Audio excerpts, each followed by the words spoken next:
Welcome to the Pencil Bob channel. I hope you enjoy my stories. Please like and subscribe, and hit that notification icon so you never miss out. Now on with the stories.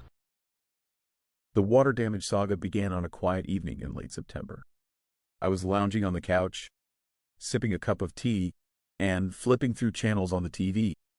The day had been uneventful, and I was looking forward to a peaceful night. But then, I noticed a small, dark spot on the living room ceiling. It seemed harmless enough, just a tiny blemish, but something about it nagged at me. I tried to ignore it, convincing myself that it was nothing to worry about. The next day, I went about my usual routine. I worked from home, so I spent most of my day in front of the computer, answering emails and attending virtual meetings. The spot on the ceiling was at the back of my mind, but I was too busy to give it much thought. It wasn't until later that evening, as I was preparing dinner, that I heard the first drip. It was faint at first, almost imperceptible, but it grew louder with each passing minute. I followed the sound to the living room, where I found a small puddle forming on the floor. Panic set in as I scrambled to find something to catch the water. I grabbed a bucket from the closet and placed it under the leak, hoping it would be enough to contain the damage. As I stood there, watching the water drip steadily into the bucket, I realized I needed to inspect the rest of the apartment. I headed to my daughter's old room, where I had been storing my camping gear since she moved out. The door had remained closed for months, and I hesitated for a moment before turning the handle. The smell hit me like a punch to the gut. The air was thick with the stench of mold and mildew, and I instinctively covered my nose and mouth with my sleeve. I flicked on the light, revealing the full extent of the damage. A massive gash marred the ceiling, and it was clear that water had been seeping in for a long time. The walls were streaked with dark stains, and the carpet was damp and discolored. I felt a sinking feeling in my stomach as I realized the magnitude of the problem. The next day, I attended the HOA meeting, armed with photos of the damage. I was nervous, unsure of how they would react, but I knew I had to speak up. As I presented my case, I could see the concern on their faces. They assured me they would send someone to assess the situation and promised to get it fixed. They mentioned that mold remediation had been done in the past, and while they tried to reassure me that mold grows slowly, I couldn't shake the feeling of dread. True to their word, they patched the roof to get me through the winter, but I was left with more questions than answers. Was this an admission of liability? Would they cover the costs of the repairs? I didn't know, and the uncertainty gnawed at me. In the meantime, the HOA switched to a new property management company. When I reached out to them, they seemed completely unaware of the situation. Their lack of urgency was infuriating, and I felt like I was back at square one. Determined to take matters into my own hands, I decided to investigate the damage further. I carefully pulled back the carpet in my daughter's room, revealing a nightmare beneath. The underside of the carpet, the padding, and the tack board were all black with mold. The sight was both shocking and terrifying, and I felt a wave of helplessness wash over me. I had no idea how to handle a problem of this magnitude, and I was terrified of the potential health risks. I spent hours researching mold remediation and repair options, trying to find a solution that wouldn't break the bank. I learned about the different types of mold and the dangers they posed, and I was determined to get rid of it once and for all. I reached out to several contractors for estimates, hoping to get a better understanding of the costs involved. The numbers they quoted were staggering, far beyond what I could afford on my own. Desperate for help, I contacted my insurance company, hoping they might cover some of the costs. The process was slow and frustrating, filled with endless paperwork and back-and-forth communication. Finally, after weeks of waiting, they informed me that they would only cover a fraction of the costs. They deemed most of the damage to be a result of neglect, leaving me with a hefty bill that I couldn't pay. Feeling cornered, I turned back to the HOA, hoping they might take responsibility for the interior damage. But they were quick to wash their hands of the situation. They insisted that their responsibility ended with the roof repair and claimed that everything inside the walls was my problem to deal with. Their cold indifference left me feeling abandoned and betrayed. The stress of the situation was taking a toll on me, both physically and emotionally. I was struggling to keep it together, and my once cozy apartment now felt like a burden. The smell of mold lingered, a constant reminder of the unresolved issue. I worried about my health, knowing that prolonged exposure to mold could have serious consequences. I tried to keep the affected areas sealed off, but it was a losing battle. Throughout this ordeal, I leaned heavily on my friends and family for support. They offered advice, a listening ear, and even helped me with some of the manual labor involved in cleaning up the mess. Their kindness and generosity were a bright spot in an otherwise bleak situation, and I was grateful to have them by my side. But as the months dragged on, I realized that I was fighting a losing battle. The costs of repairs were mounting, and I was running out of options. My savings were dwindling, and I was faced with the harsh reality that I might have to leave my home. The thought of losing the place I had worked so hard to maintain was devastating.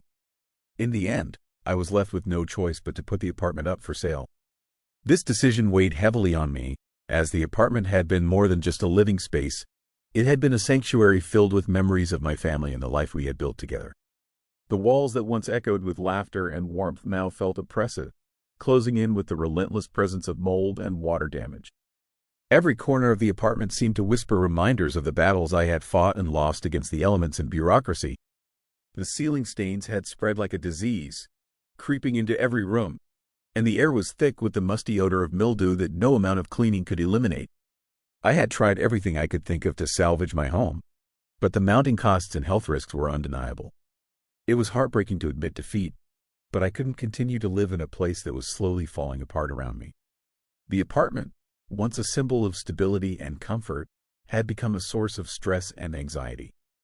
I knew it was time to move on, to find a new beginning where I could rebuild without the constant reminder of what had been lost. As I prepared to list the apartment for sale, a mix of sadness and relief washed over me, knowing that while I was leaving behind a piece of my past, I was also stepping toward a future free from the burdens that had weighed me down. As I packed up my belongings, I couldn't help but feel a profound sense of defeat. Each item I placed into a box seemed to carry with it a memory of happier times, when the apartment was not just a structure but a vibrant home filled with love and laughter. The walls, which once bore witness to family gatherings and quiet evenings spent together, now seemed cold and unwelcoming, stripped of the warmth they once held. The living room, where we celebrated birthdays and holidays, was now a stark reminder of the challenges I had faced and the battles I had lost against the relentless encroachment of mold and water damage. The kitchen, once the heart of our home, where countless meals were shared and stories exchanged, stood empty and silent, its surfaces marred by the stains of neglect and decay. As I wrapped up cherished photographs and keepsakes, I was acutely aware of the void that had replaced the sense of security and belonging I once felt within these walls. The apartment had been my sanctuary, a place where I had built a life with my family, and now it was just a shell of its former self. The echoes of the past lingered in every room, a constant reminder of what had been lost and the dreams that had been dashed. With each box sealed, I felt the weight of leaving behind not just a home, but a chapter of my life that I had hoped would last forever. I left the keys with the real estate agent and walked away, feeling a mix of sadness and relief. I didn't know what the future held, but I was determined to find a new place to call home. The journey had been difficult, and the outcome was far from what I had hoped for, but I knew I had to keep moving forward. Reading this story is incredibly disheartening due to the way the HOA handled the situation. The fact that they patched the roof and then completely ignored the interior damage is baffling. It seems they were only interested in doing the bare minimum to cover their tracks, leaving the homeowner to deal with the consequences of their inaction. How can they justify collecting fees if they're not going to provide any real assistance when it's needed the most? The homeowner was left dealing with mold and water damage, which are not just minor inconveniences but serious issues that can affect health and property value. The HOA's refusal to take responsibility for the damage caused by their negligence is appalling and shows a complete lack of accountability. It's a classic case of an HOA failing to protect the interests of the people they're supposed to serve, raising questions about their competence and commitment to the community. This story highlights the urgent need for HOAs to be held to higher standards and for homeowners to have better avenues for recourse when those standards aren't met. It's disheartening to see a homeowner left in such a vulnerable position, all because the HOA couldn't be bothered to fulfill their obligations. The lack of support and responsibility from the HOA not only undermines the trust of the residents but also creates an environment where homeowners feel helpless in the face of significant challenges. The HOA's actions in this story are absolutely infuriating. They did the bare minimum by patching the roof and then completely abandoned the homeowner, leaving them to deal with the extensive interior damage on their own. Mold and water damage are not minor issues, they can lead to serious health problems and significantly decrease property value. Yet, the HOA refused to take any responsibility, forcing the homeowner to shoulder the burden alone. It's outrageous that they can collect fees without providing meaningful support or assistance when it's needed the most. This story underscores the urgent need for better oversight and accountability for HOAs. Homeowners should not be left in the lurch when things go wrong, and there must be mechanisms in place to ensure that HOAs fulfill their obligations to the community. It's time for a serious reevaluation of how these organizations operate and how they can be held accountable for their actions, or lack thereof. Homeowners deserve better protection and advocacy, especially when facing such overwhelming challenges. The HOA's negligence in this story is truly astonishing. Despite being aware of the mold issue, they chose to do the bare minimum by only patching the roof, completely ignoring the interior damage that was clearly their responsibility. Mold is not just an aesthetic problem. It's a serious health hazard that can lead to respiratory issues and other health complications. Their dismissive attitude towards such a significant issue is unacceptable. It seems they were more interested in saving money than actually helping the residents they are supposed to support. The homeowner was left to fend for themselves, dealing with the financial and health implications of the mold and water damage. This kind of behavior from an HOA is not just wrong, it's a blatant disregard for the well-being of the community members. HOAs need to be held accountable for their lack of responsibility in situations like this, and there should be mechanisms in place to ensure they fulfill their obligations. It's crucial for homeowners to have recourse when faced with such negligence, and for HOAs to be transparent and proactive in addressing issues that affect the safety and integrity of the homes under their care.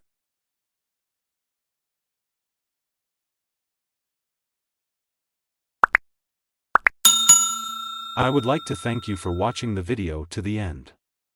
To encourage us to make more videos, please like, subscribe, comment, as well as share.